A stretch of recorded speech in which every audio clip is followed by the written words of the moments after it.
Hello and welcome back to My Green Pets. Well, the big winter storm has hit and there is snow on the ground. I think we've got about 7 or 8 inches where I am here in the Ohio Valley.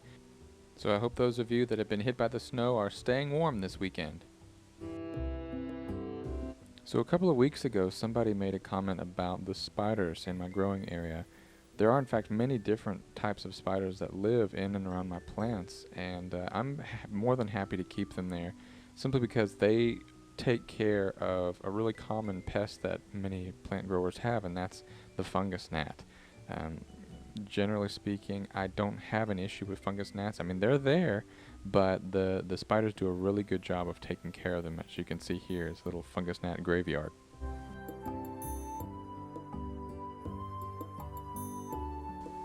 Now for a look at some familiar friends. If you've been following along the past few weeks, you'll recognize these two plants.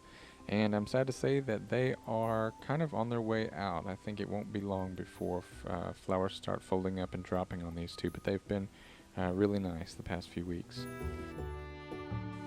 Hola, my name is Oncidium maculatum, and I am a beautiful, sexy orchid from Mexico, Guatemala, and Honduras. Just look at me, aren't I beautiful? If orchids could talk, maybe it's a good thing that they can't. Here's another Oncidium speckled spire with new growths coming out. Also, another Oncidium family is the Brassia. This is a very big plant. It's a 6-inch pot. It was just repotted recently in this Rand's air cone pot. And I'm looking forward to seeing how the plant responds to being in this kind of airier mix of bark. It was in lava rock previously. This is Oncidium Sharry Baby, and you saw it in bloom a couple months ago, but I wanted to draw your attention to the leaves that grew and developed during the summer versus the leaves that are growing and developing now indoors in the winter. Now, I had this exact same issue last year, and I do not understand what the problem is.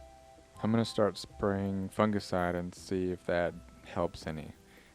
For now, I don't know if these new growths will continue. Last year, the ones that had the spotting, they still grew out, but the leaves were kind of torn and ugly, so we'll see. Well, on a happier note, the Phalaenopsis are in bud, and we should be expecting to see those bloom out sometime in March, and that's going to be a really nice show. I've got 6 or 7 Phalaenopsis spikes this year. I'm excited to see what this Vanda flower will look like since I've never seen it in bloom before. And this slipper orchid should be blooming in a couple of months as well. And last but not least, this little Cattleya seedling is one of my favorite green pets simply because it's growing the way that it would grow in nature on a piece of bark. You can imagine this plant growing on a limb in the rainforest somewhere in Peru. That's all for today. I hope that you've enjoyed today's show, and I hope that your green pets are growing well for you. Stay warm, and we'll see you next time.